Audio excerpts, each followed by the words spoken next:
Kami dari kelompok 2 akan menjelaskan mengenai sejarah organisasi dan manajemen. Perkenalkan, nama saya Irma Sumiati. Perkenalkan, nama saya Salsa Asipa. Perkenalkan, nama saya Reza Anjani. Perkenalkan, nama saya Siti Nurcahyani. Perkenalkan, nama saya Nova Setiawan. Perkenalkan, nama saya Penny Nuraini. Perkenalkan, nama saya Siti Ramawati Nurela. Halo, perkenalkan nama saya Widi Bagja. Perkenalkan, nama saya Yusufari Yohansyah. Perkenalkan, nama saya Sapitri Maharani. Sebagai pemateri pertama akan menjelaskan mengenai sejarah organisasi. Pengertian organisasi. Organisasi adalah sebuah wadah untuk sekumpulan orang yang bekerja sama secara rasional serta sistematis yang terpimpin atau terkondisi untuk mencapai tujuan tertentu, memanfaatkan sumber daya yang ada di dalamnya. Fungsi organisasi secara umum, pertama, organisasi memberikan arahan dan aturan, serta pembagian kerja mengenai apa yang harus dilakukan dan tidak boleh dilakukan dalam berorganisasi. Fungsi organisasi selanjutnya ialah untuk meningkatkan skill dan kemampuan dari anggota organisasi dalam upaya mendapatkan sumber daya dan dukungan dari lingkungan. Fungsi organisasi terakhir yakni memberikan pengetahuan serta mencerdaskan tiap anggota organisasi. Selanjutnya yaitu tujuan organisasi. Tujuan organisasi secara umum adalah untuk mencapai atau merealisasikan keinginan atau cita-cita bersama dari tiap anggota organisasi untuk mendapatkan keuntungan dan keberhasilan dari tujuan organisasi, serta untuk mengatasi terbatasnya kemandirian dan kemampuan pribadi untuk mencapai tujuan bersama. Organisasi menurut para ahli, James Dimoni, organisasi adalah bentuk setiap perserikatan manusia untuk mencapai tujuan bersama. Yang kedua adalah menurut Stephen P. Robbins, menyatakan bahwa organisasi adalah kesatuan atau entiti sosial yang dikoordinasikan secara sadar dengan sebuah batasan yang relatif dapat diidentifikasi yang bekerja atas dasar yang relatif terus-menerus untuk mencapai suatu tujuan bersama atau sekelompok tujuan. Yang ketiga adalah James Scott. Organisasi adalah suatu penggabungan dari orang-orang, benda-benda, alat-alat perlengkapan, ruang lingkup kerja, dan segala hal yang berhubungan dengannya, yang disatukan dalam sebuah hubungan yang teratur dan sangat efektif untuk mencapai segala tujuan yang diinginkan. Dan yang keempat adalah menurut Hasibuan. Hasibuan mengartikan organisasi sebagai proses penentuan, pengelompokan, dan pengaturan bermacam-macam aktivitas yang diperlukan untuk mencapai tujuan bersama. Dalam kamus administrasi dikatakan bahwa organisasi adalah suatu usaha kerjasama dari sekelompok orang untuk mencapai tujuan tertentu. Saya akan menjelaskan tentang sejarah organisasi. Suatu organisasi mungkin sudah ada sejak ratusan tahun yang lalu karena ruang lingkup organisasi yang sangat luas. Secara tidak sadar, sejak lahir semua manusia sudah ada di dalam organisasi. Suatu organisasi dapat menjadi fokus sentral kehidupan seseorang, atau ia mungkin hanya menjadi pelayannya saja untuk sementara waktu.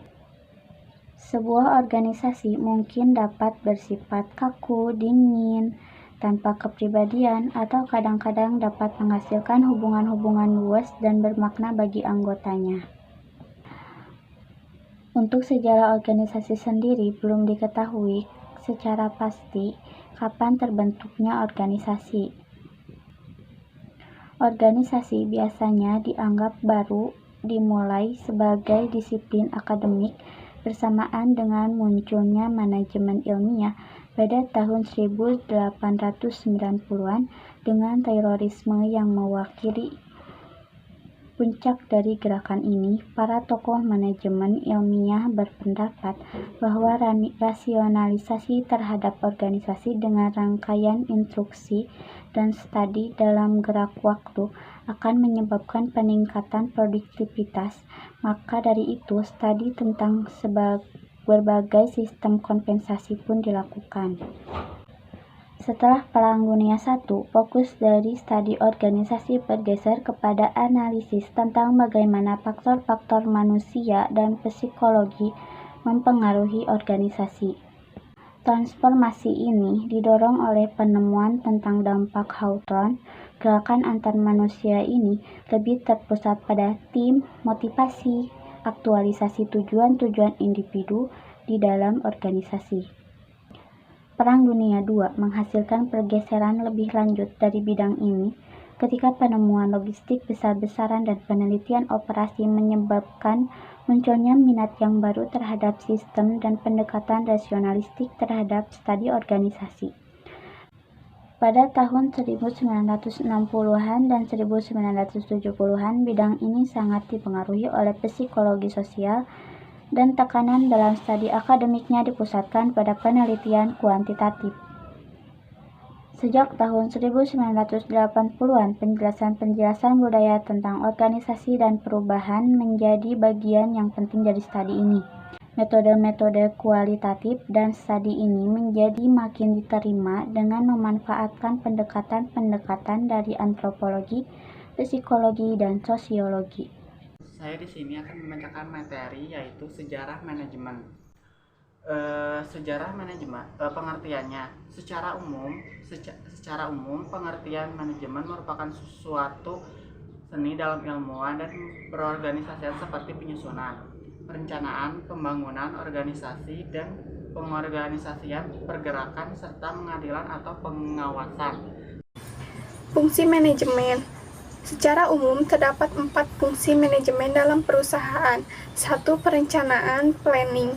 Planning merupakan fungsi yang terpenting karena tanpa adanya perencanaan, maka fungsi-fungsi lain tidak dapat dilaksanakan dan tentunya tujuan manajemen tidak akan tercapai. 2. Perorganisasian atau organizing. Fungsi perorganisasian adalah fungsi manajemen dalam hal pembagian tugas dan kegiatan besar menjadi kecil untuk dibagikan pada para anggota sesuai keahlian masing-masing anggota organisasi. Dalam arti manajemen, bertugas untuk mengelompokkan orang, tugas tanggung jawab dan wewenang sesuai porsi sehingga mencapai tujuan organisasi itu secara bersama-sama. 3. Pengarahan atau direction.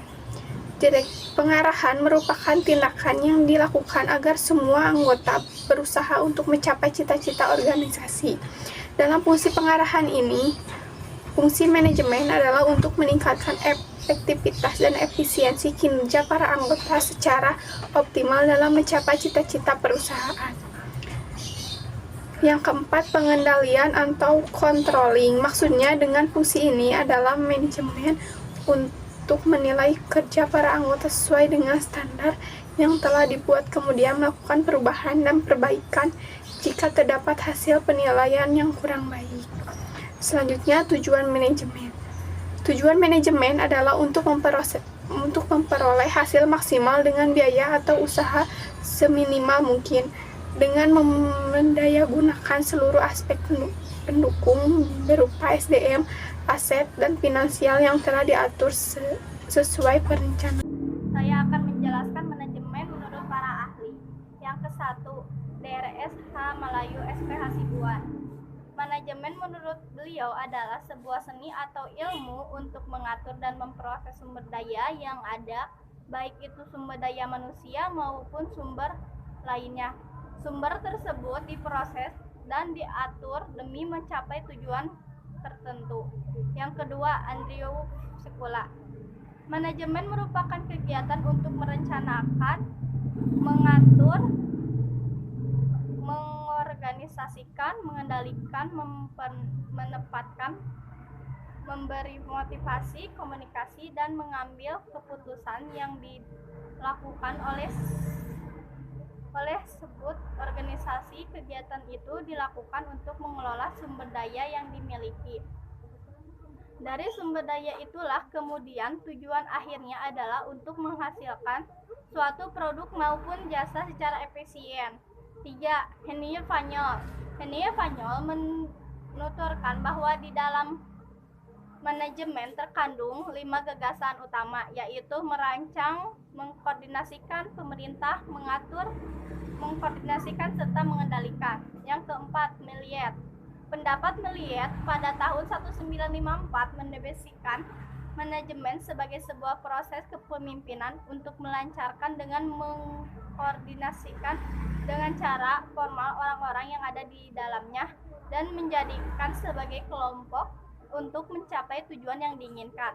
Yang kelima, Prof. Delingle.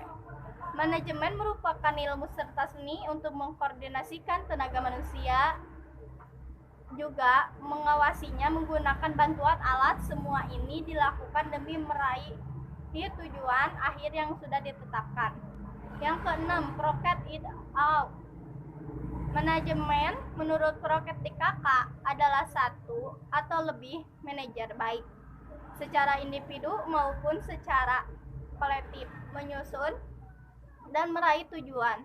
Tujuan tersebut diraih dengan melaksanakan fungsi yang saling terkait seperti perencanaan, pengorganisasiannya, penyusun staf, mengawasi dan mengarahkan serta mengkoordinasikan sumber daya yang dimiliki sumber daya manusia, SDM, bahan baku atau material. Banyak kesulitan yang terjadi dalam melacak sejarah manajemen, namun diketahui bahwa ilmu manajemen telah ada sejak ribuan tahun lalu. Hal ini dibuktikan dalam adanya piramida di Mesir. Piramida tersebut dibangun oleh lebih dari 10.000 orang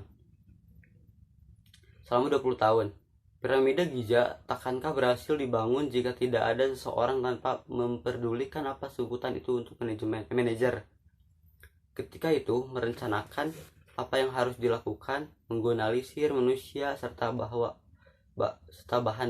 bahan bakunya, memimpin dan mengarahkan para pekerja dan menegakkan pengendalian tertentu guna menjamin bahwa segala sesuatu di pekerjaan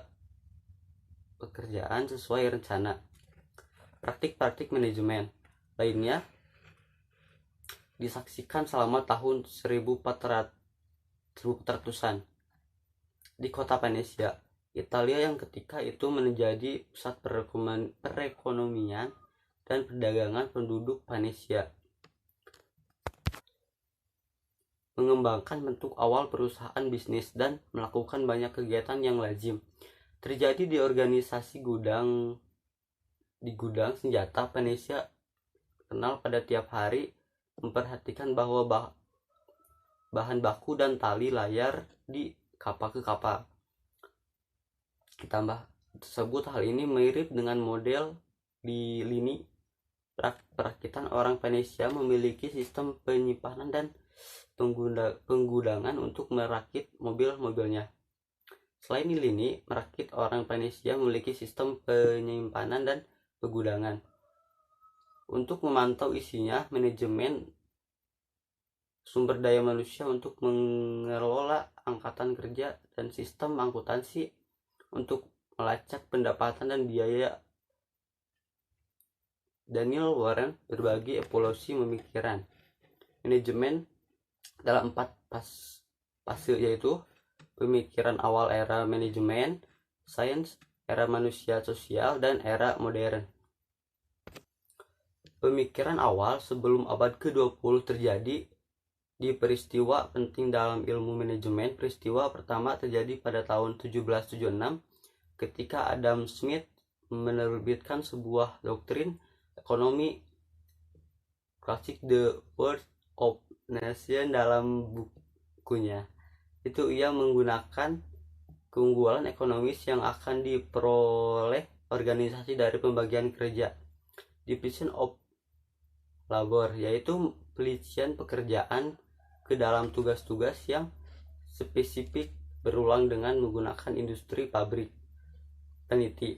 Sebagai contoh, Smith mengatakan bahwa dengan 10 orang masing-masing melakukan pekerjaan khusus, perusahaan peneliti dan menghasilkan kurang lebih 48.000 peneliti dalam sehari. Akan tetapi jika setiap orang bekerja sendiri menyelesaikan tiap hari bagian pekerjaan, sudah sangat hebat bila mereka mampu menghasilkan 20 peneliti sehari.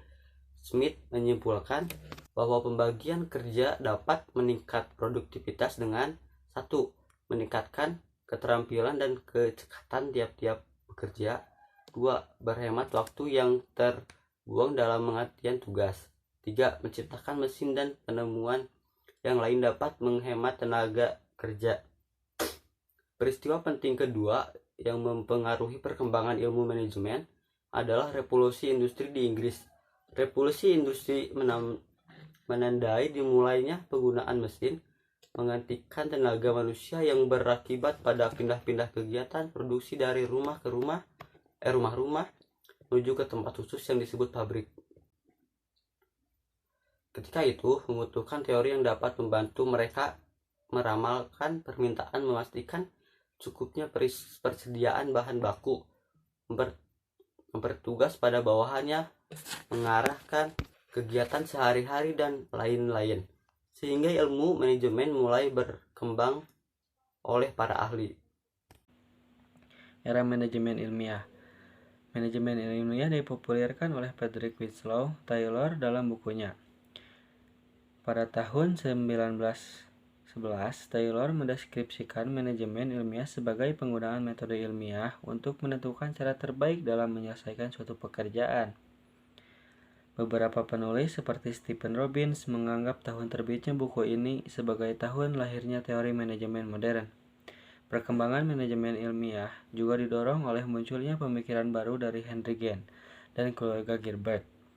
Henry Gann, yang pernah bekerja bersama Taylor di Midfield Steel Company, menegaskan ide bahwa seharusnya seorang manor mampu memberikan pendidikan kepada karyawan yang bersifat rajin dan kooperatif. Ia juga mendesain sebuah grafik untuk membantu manajemen yang disebut sebagai Gantt chart, yang digunakan untuk merancang dan mengontrol pekerjaan. Sementara itu, pasangan suami istri Frank dan Lillian Gilbert berhasil menciptakan Micromotion, sebuah alat yang dapat mencatat setiap gerakan yang dilakukan oleh pekerja dan lamanya waktu yang dihabiskan. Untuk melakukan setiap gerakan tersebut, alat ini digunakan untuk menciptakan sistem produksi yang lebih efisien. Era ini juga ditandai dengan hadirnya teori administratif, yaitu teori mengenai apa yang seharusnya dilakukan oleh para manajer dan bagaimana cara membentuk praktik manajemen yang baik. Pada awal abad ke-20, seorang industriawan Prancis bernama Henri Payol mengajukan gagasan 5 fungsi utama manajemen: merancang, berorganisasi, memerintah, mengordinasi, dan mengendalikan. Gagasan Payol itu dikemukakan oleh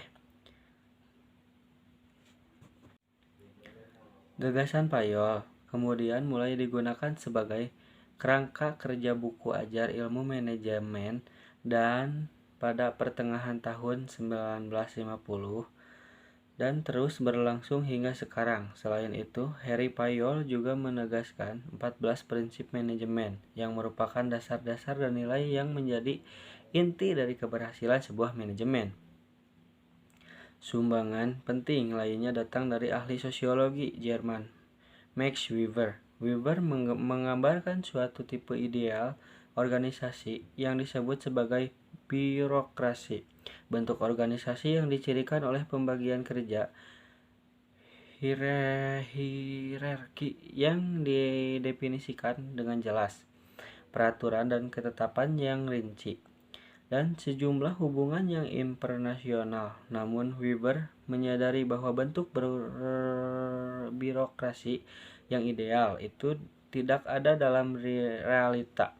Dia menggambarkan tipe organisasi tersebut dengan maksud menjadikannya sebagai landasan untuk berteori tentang bagaimana pekerjaan dapat dilakukan dalam kelompok besar. Teorinya tersebut menjadi contoh desain struktural dan bagi banyak organisasi besar sekarang ini.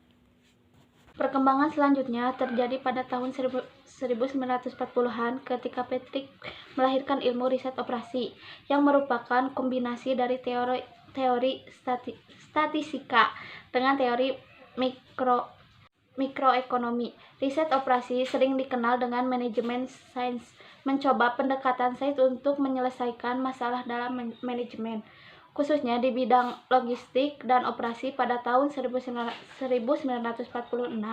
Peter E. sering disebut sebagai Bapak Ilmu Manajemen, menerbitkan salah satu buku paling awal tentang manajemen terapan konsep korporasi. Buku ini muncul atas ide manajemen di akhir era manajemen sains.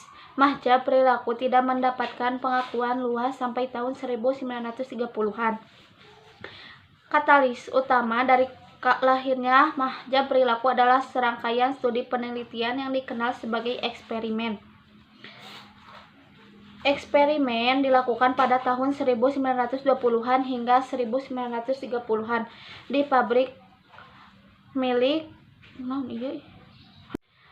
penerangan lampu terhadap produktivitas kerja. Hasil kajian mengidentifikasikan bahwa ternyata inisiatif seperti jabatan lama, jam kerja, periode istirahat maupun upah lebih sedikit pengaruhnya terhadap output pekerjaan dibandingkan dengan tekanan kelompok, penerimaan kelompok, serta rasa aman yang menyertainya.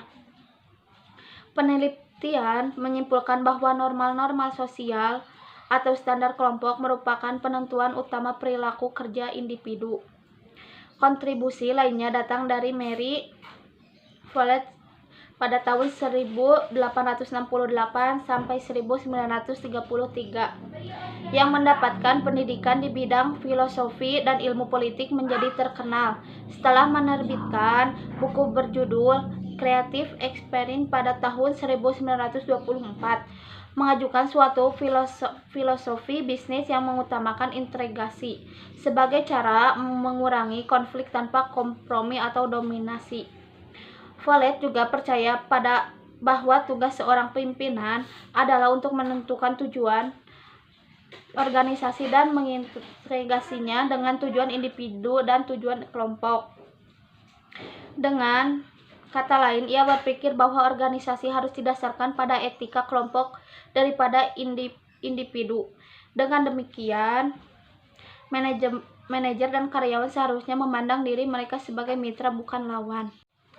Modern ditandai dengan hadirnya konsep manajemen kualitas total, Total Quality Management (TQM), pada abad ke-20 yang diperkenalkan oleh beberapa guru manajemen.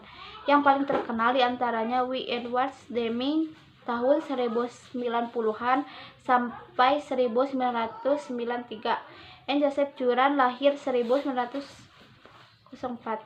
Deming, orang Amerika, dianggap sebagai bapak kontrol kualitas di Jepang. Deming berpendapat bahwa kebanyakan permasalahan dalam kualitas bukan berasal dari kesalahan pekerja, melainkan sistemnya. Ia menekankan pentingnya meningkatkan kualitas yang mengajukan teori 5 langkah reaksi berantai. Ia berpendapat bila kualitas dapat ditingkatkan, biaya akan berkurang karena berkurangnya biaya perbaikan, sedikit kesalahan, minimnya penundukan, dan pemanfaatan yang lebih baik atas waktu dan material. Produktivitas meningkat, pangsa pasar meningkat karena meningkatnya kualitas dan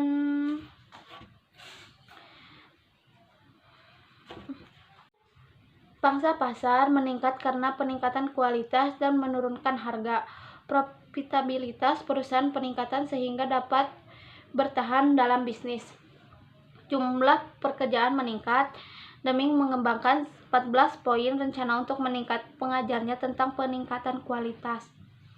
Sebenarnya dapat dikontrol oleh manajemen. Dari teorinya, ia mengembangkan trilogi manajemen yang merusakkan perencanaan, kontrol, dan peningkatan kualitas.